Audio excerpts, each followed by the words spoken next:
I've been dreaming on in my head like I've seen it. A life worth living is a life with meaning. I'll do what I love till my heart stops beating. I'm feeding this demon. Got a taste, can't erase bitterness in my face. Work a job every day till your dreams fade away. Like a card, never change, play the game that we say. I need a break. Time staying strong, need to... Salam Planter Indonesia. Assalamualaikum warahmatullahi wabarakatuh.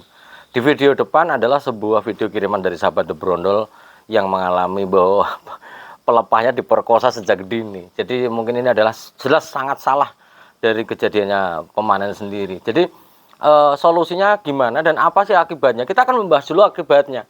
Bicara tentang pelepah yang kurang, itu di vlog The Brondol sudah banyak sekali dibahas, bahwa kembali lagi bahwa pelepah adalah tempatnya memasak tanaman kelapa sawit untuk menghasilkan energi demi menghasilkan tenaga untuk penyerapan unsur hara dan air.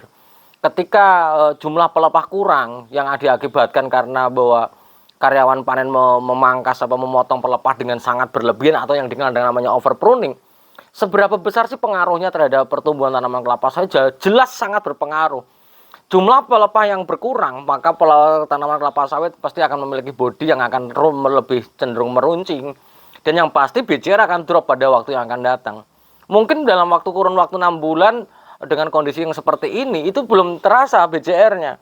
Namun lama-lama dikenal di beberapa istilah petani, ada dikenal namanya buah puncak. Artinya buah yang tinggal pada ujung-ujungnya saja. Sehingga apa yang harus dilakukan? Yang harus dilakukan adalah bagaimana mendisiplinkan petani pemanen kita. Ketika kita memanen kelapa sawit dengan kondisi yang seperti ini, maka kita tidak boleh menurunkan pelepah.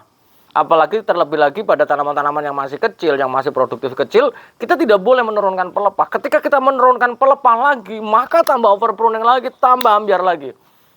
Ditopang lagi dengan pemupukan kita yang relatif lebih sedikit dibandingkan beberapa, saya bilang di negara sebelah, yang rata-rata songgo 1. Kalau seperti yang ada video di depan, ini jelas akan menimbulkan masalah yang besar bagi pendapatan kita sebagai pemilik ladangnya.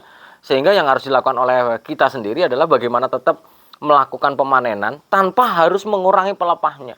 Sehingga bahwa tanaman kelapa sawit yang kita miliki tidak dalam kondisi yang overpruning, yang nantinya akan meningkatkan daya serapnya. Karena kalau kita paksakan sekalipun menurunkan pelepah lagi, kalau perlu Mas, saran saya ganti pemanennya.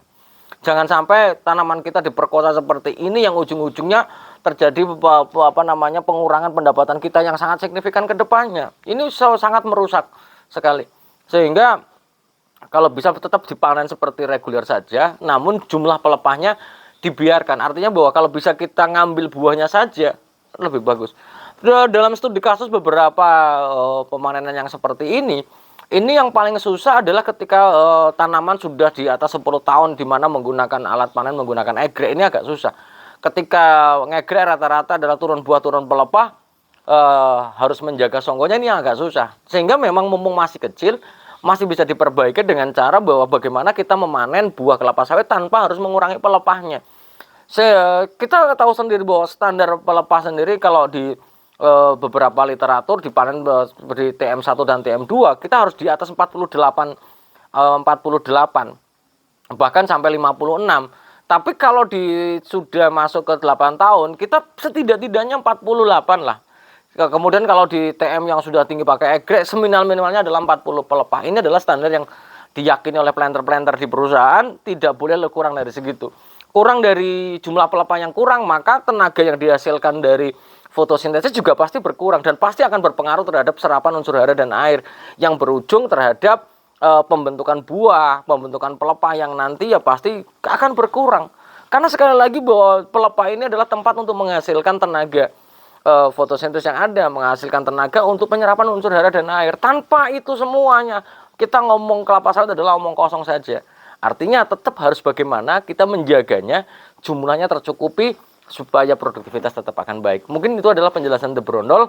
Sekali lagi, benang merahnya kalau ini sudah terjadi, maka jangan dibiarkan, ganti pemanennya.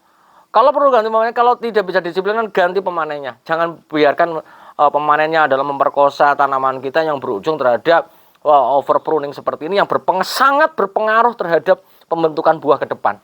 Itu yang dapat disampaikan The Brondol pada sore hari ini. Terima kasih. Mohon maaf baru pulang kerja.